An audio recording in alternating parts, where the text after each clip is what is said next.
BP రాజు గారు ఒక బ్రహ్మాండమైన ప్రశ్న అడిగారండి అమెరికా రాజకీయాల గురించి, ముఖ్యంగా శాంక్చురీ సిటీస్ గురించి. బ్రహ్మాండమైన ప్రశ్న. శాంక్చురీ సిటీస్ ఎందుకు ఫెడరల్ గవర్నమెంట్‌తో సహకరించవు? ఇది కేవలం ఓట్ల కోసమేనా? దీని వెనక రాజ్యాంగ మర్మం ఏంటి అని అడుగుతున్నారాయన. అసలు శాంక్చురీ సిటీ అంటే ఏంటంటే, శాంక్చురీ పాలిసీ అక్కడ ఫెడరల్ చట్టాలు అమలు కావు అని కాదు. స్థానిక పోలీసులు అంటే లోకల్ పోలీస్, లేకపోతే అక్కడ అధికారులు, ఫెడరల్ ఇమిగ్రేషన్ ఏజెన్సీకి ఐస్ ఉదాహరణ. అదే కస్టమ్స్ అండ్ బోర్డర్ పెట్రోల్ కూడా కావచ్చు. స్వచ్ఛందంగా సహకరించడాన్ని లిమిట్ చేస్తుంది శాంక్చురీ సిటీ పాలసీ అనేది. అది లోకల్ పాలసీ. సిటీ ఆఫ్ మినియాపోలిస్‌కి ఉన్నాయి. షికాగోకి ఉన్నాయి ఇలాంటి శాంక్చురీ సిటీ పాలసీస్. ఇది రాజ్యాంగంలో ఒక రక్షణ ఉందండి. 10th అమెండ్మెంట్‌లో యాంటీ కమాండీరింగ్ అనే ఒక ప్రొవిజన్ ఉంది. అది రాష్ట్ర ప్రభుత్వాలకి కొన్ని ప్రత్యేకమైన అధికారాలు ఉంటాయి. జనరల్‌గా ఏంటంటే ఇది ఫెడరల్ గవర్నమెంట్ యొక్క జ్యూరిస్డిక్షన్ అని చెప్పనివి అన్ని రాష్ట్రాలకే పరిమితం అవుతాయి అన్నమాట. రాజ్యాంగంలో ఫలానాది ఫెడరల్ గవర్నమెంట్‌కి హక్కు కాదన్నప్పుడు అది రాష్ట్రాలకే చెందుతుంది. సుప్రీం కోర్టు చాలా తీర్పుల్లో ఒక విషయం స్పష్టం చేసింది. ఇది 1997లో ప్రిన్స్ వర్సెస్ యునైటెడ్ స్టేట్స్ కేసు అనుకుంటా. ఫెడరల్ గవర్నమెంట్ తన పనులు చేసుకోవడానికి రాష్ట్ర అధికారులను బలవంతంగా ఆర్డర్ వేయటానికి లేదు అని ఈ కేసులో సుప్రీంకోర్టు తీర్మానం ఇచ్చింది. ఇమిగ్రేషన్ చట్టాలని అమలు చేయడం అది ఫెడరల్ గవర్నమెంట్ బాధ్యత. కాబట్టి దానికి ఫెడరల్ నిధులే వాడాలి. They cannot force the state governments or the local governments, అదే సిటీ ప్రభుత్వాలను కానీ రాష్ట్ర ప్రభుత్వాలను కానీ ఒత్తిడి చేయడానికి లేదు. అదే చేస్తున్నాడు ఇప్పుడు ట్రంప్. ఇక్కడ నేరస్తుల రికార్డుల గురించి ఇది. ఇప్పుడు ప్యామ్ బాండి ఒక లెటర్ పంపించింది కదా, ఇప్పుడు మీ జైలులో ఉన్న వాళ్ళందరికీ నాకు యాక్సెస్ ఇవ్వు, అలాగే శాంక్చురీ సిటీస్ పాలసీస్ ఎత్తేసేయి, అప్పుడు మేము ఐస్‌ని ఉపసంహరించుకుంటాం అన్నట్టుగా ఒక ర్యాన్సమ్ నోట్ లాగా నేను ఒక లైవ్ స్ట్రీమ్ లో దాని గురించి ప్రస్తావించాను. సరే, ఈ నేరస్తుల రికార్డుల వివాదం ఏంటి?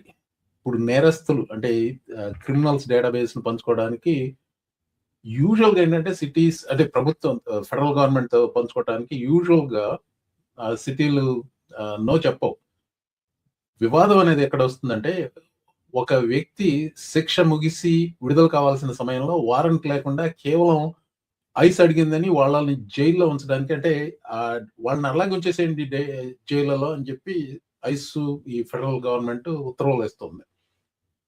అవి ఇప్పుడు ఫలానా వ్యక్తి ఏ కేసు వల్ల అయితే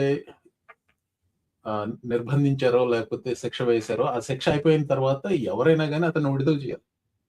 కాదు వాళ్ళని ఉంచేయమని చెప్పేసి ట్రంప్ కోరుతున్నాడు. వీళ్ళతో ఆ జైలులో నుంచు, అలాగే మీకు అక్కడ ఉన్న వాళ్ళందరికీ మీకు యాక్సెస్ నాకు ఇవ్వు అంటున్నాడు జైలులో ఉన్న వాళ్ళని. ఎందుకంటే అది చట్టవిరుద్ధం కదా. శిక్ష పడింది, శిక్ష పూర్తి చేశారు, విడుదల చేయాలి. వాళ్ళని విడుదల చేసేస్తున్నావు, నువ్వు విడుదల చేయడానికి లేదు, వాళ్ళు నేరస్తులు.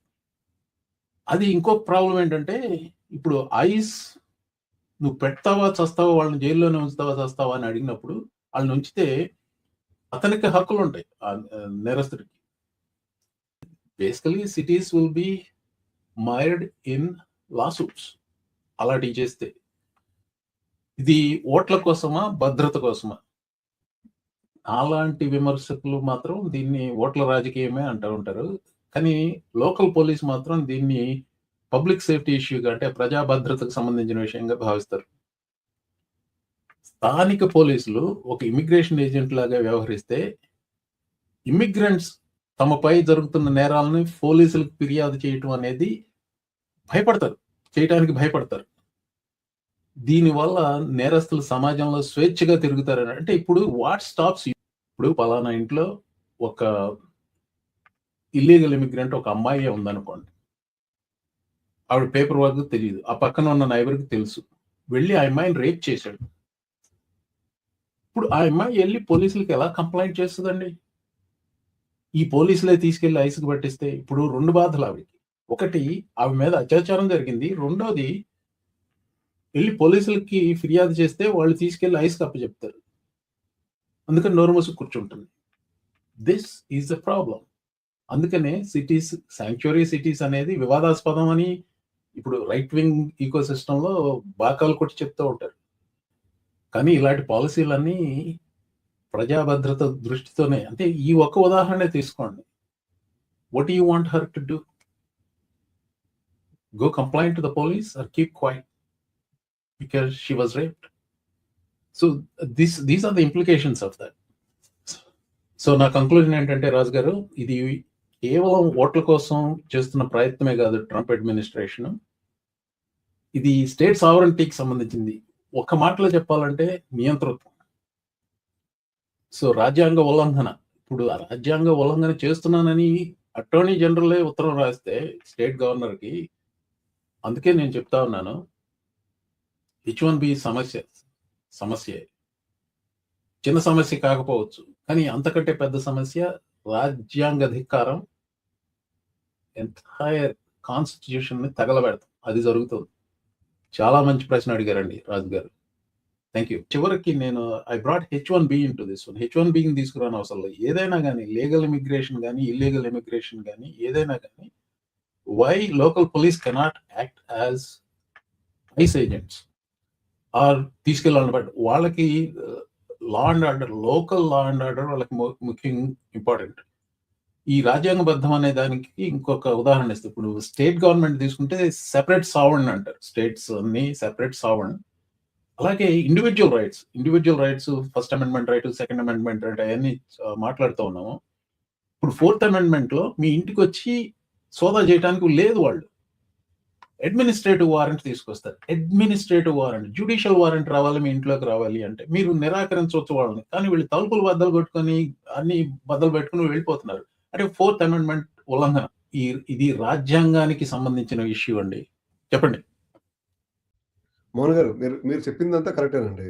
ప్రాబ్లం ఏంటంటే ప్రతి వ్యక్తి తన దృష్టికోణంలో నుంచే రాజ్యాంగాన్ని చూస్తాడు. అన్ఫార్చునేట్లీ. అంటే ఇప్పుడు మీరు ఇందాక అనుకున్న రేప్ కేసు ఉదంతం చూసుకుంటే, నేను నా మీద రేప్ అయిందని చెప్పి పోలీస్ స్టేషన్కి వెళ్ళి కేసు పెట్టి, నేను ఇక్కడ నుంచి ఆ థర్డ్ వరల్డ్ కంట్రీకి దేనికో దానికి వెళ్ళిపోయి ఎక్కువ ఇబ్బందులు పడాలా, లేకపోతే ఈ దుకాణం దిగమింగుకుని ఎలాగోలాగా ఇక్కడే బతకాలా? ఎందుకంటే మనకు ఆల్టర్నేటివ్స్ అనేది ఎప్పుడు ఉంటాయి సార్. అంటే ఆల్టర్నేటివ్స్ చూసుకున్నప్పుడు ఎప్పటికప్పుడు వాల్యుయేషన్ చేసుకుని, దరిద్రం అయితే అయ్యింది, అయిపోయింది, ఏం చేస్తాం ఇప్పుడు అనేసి వదిలేస్తే ఉండొచ్చు అనే థాట్ ప్రాసెస్ ఎక్కువ మందికి వస్తుంది. It all comes down to the values. మనం what is in it for me అనేది ఎప్పటికప్పుడు చూసుకుంటాం మనం. అన్ఫార్చునేట్ గా మనకి చట్టాలలో మనకున్న ఆ అప్రోచ్ ని కట్ చేసి ఇలా చేస్తున్నారు ఇప్పుడు అంటే మీరు H1B గురించి అని అనుకున్నప్పుడు ఎక్కువ మందికి ఏముంటుందంటే, ఈ H1B వల్ల లాభమా నష్టమా ఇవి తెలుసుకోవాలని ఎక్కువ ఉంటారు. ఎందుకంటే మనకి ఇదంతా ఆర్థిక సంబంధాలే. ఇక్కడ ఈ ప్రపంచం, ఈ దేశంలో మనకి ఎక్కువ ఆర్థిక సంబంధాలే ఉంటాయి. ఫైనాన్షియల్ గా మనకి ఇంపార్టెంట్ కాబట్టి H1B అనుకుంటారు. మీరు నేను ఇక్కడ సిటిజన్స్ అయిపోయాము, పౌరులం అయిపోయాము, ఇది ఈ దేశం ఇలా కాదు కదా ఉండాల్సింది, ఇలా ఉంటే బాగుంటది కదా అనుకునే ఉద్దేశంతో మనం ఉంటాం. మన దృష్టికోణం మారుతుంది. So let me simplify. What you're saying is, వాళ్ళ పర్స్పెక్టివ్ డిఫరెంట్ ఉంటుంది అంటారు, but we're talking about constitutional order, not like what you wish should happen to that person. What is bigger crime here, that guy raping her or that person being an illegal, or the so-called illegal? I want to use the word so-called illegal. Even if it's illegal, rape is always a bigger problem than that. ఎందుకంటే ఒక human rights ని కొట్టేసే ఏదైనా సరే అది మన నాదే అండి. What I am saying is that what they are, మీరనే ఆ డిఫరెంట్ పర్స్పెక్టివ్ తో వచ్చేవాడు, వాడికి అసలు అమ్మాయి ఇక్కడ ఉండకూడదు, రేప్ చేస్తే తప్పేంటని అన్నా అంటాడు. అది తప్పు. అది 100% తప్పు.